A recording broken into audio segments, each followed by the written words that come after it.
When Transformers opened in 2007, it was the ultimate in fan service. The toys and animated series had enchanted preteens, and, let's be honest, a swack of adults as well, and the chance to see the Transformers in live action was not to be missed. The timing was perfect, the 1980s were beginning to be looked at more favorably, geek culture was taking off, with the debut of The Big Bang Theory its call to arms, and the Lord of the Rings trilogy a stunning example of what could be done with CGI in the present day. The movie itself accepted and embraced its history without a cynical, sardonic spin. It delivered a CGI spectacle that literally brought the toys of moviegoers' youth to life. It was big, it was bombastic, and it had heart.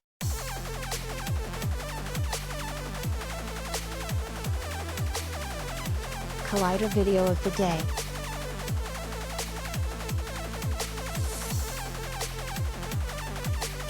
The premise of the film is simple. Cybertron was the battleground between two groups of sentient, giant robots, Autobots versus Decepticons. Both factions were looking for the All-Spark, the source of Cybertronian life. The Autobots, led by Optimus Prime, Peter Cullen, wanted to use it for benevolent purposes, rebuilding Cybertron and enter a time of peace.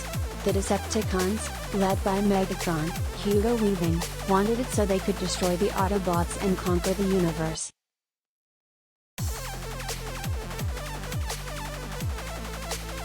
The All-Spark is located on Earth by Megatron in the late 1800s, who crash lands with the All-Spark into the Arctic Circle, where he becomes frozen. In the present day, Decepticons land on Earth, take the guise of Earth vehicles, and begin their search for Megatron.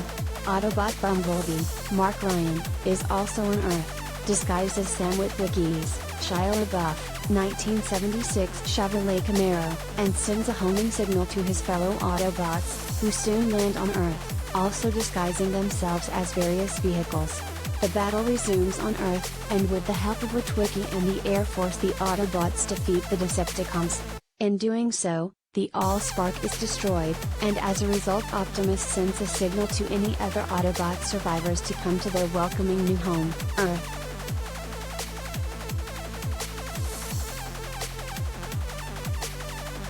To the point, good versus evil over a MacGuffin, good wins, and Witwicky gets the girl, Michaela Baines, Megan Fox.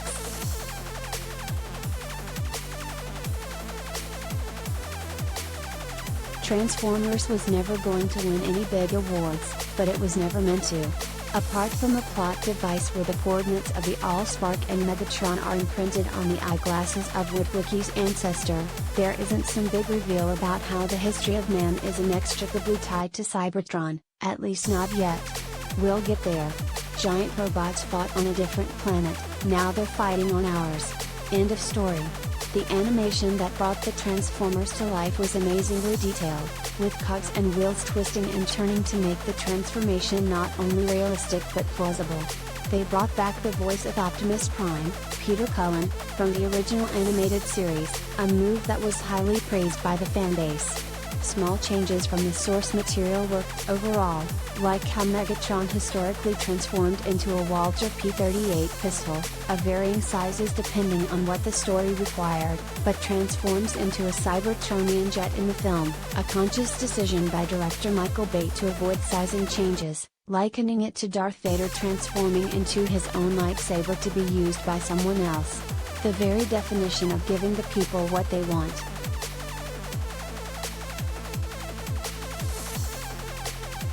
The success of the film made a sequel inevitable, and when Transformers: Revenge of the Fallen arrived in 2009 the critical response was pretty much the same across the board, not good. The comforting simplicity of the first film was lost immediately, bringing in a plotline about how, in 17,000 BC, the Primes, original Autobots, got their energy from sun harvesters, but vowed never to harvest energy from a star that sustains life. One Prime ignored this vow and placed a sun harvester on Earth, but was caught and imprisoned on Earth by the remaining Primes, becoming the original Decepticon, the Fallen, Tony Todd. Now in the present day, Sam Witwicky is seeing Cybertronian symbols thanks to having held a small piece of the Allspark, making him the target of a revived Megatron. The unnecessary backstory of a pre-existing link between Earth and Cybertron, the ridiculousness of Witwicky overwhelmed by visions of symbols, the pyramids of Giza home to the Sun Harvester and a big Decepticon with testicles added to the film's poor reviews. Transformers was ridiculous, but at least it played in its own pre-existing sandbox.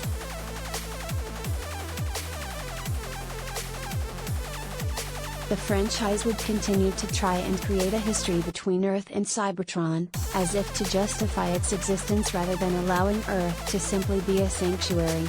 Transformers: Dark of the Moon tied the moon landings of 1969 to the franchise, a recognition of a Cybertronian spacecraft that crashed on the dark side of the moon. Witwicky had a new girlfriend, Carly Spencer, Rosie Huntington Whiteley, who had earned no emotional investment. Optimus Prime was far from the noble warrior of the previous films, having developed a nasty side that took no issue with decapitating Megatron, for example. But at least the Autobots and humans were still working together. Transformers: Age of Extinction took that relationship and tossed it aside, claiming that humans now viewed the Autobots as hostile, ended all working relations with them and turned them into fugitives, hunted and killed by a CIA Black Ops division. Transformers: The Last Knight not only kept the Autobots fugitives, but now hunted by an international task force. It was the franchise's most inane attempt at shared history, linking King Arthur and Merlin to the Transformers, among mankind for centuries, and protected by the Order of Witwickens. It was the last slap in the face of a franchise that had once held the Autobots as heroes and friends of humanity, as they had been intended to be.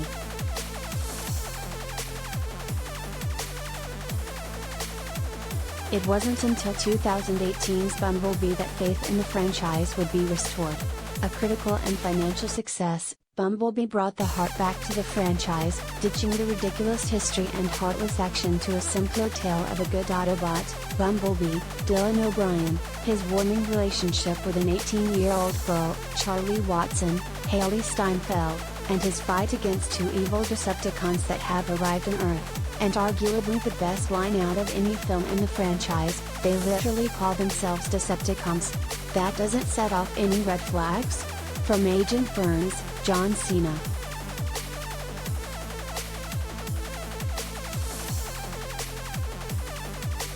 A franchise that looked lifeless finds success and a brighter future by reaching back 15 years to Transformers and delivering on its promise.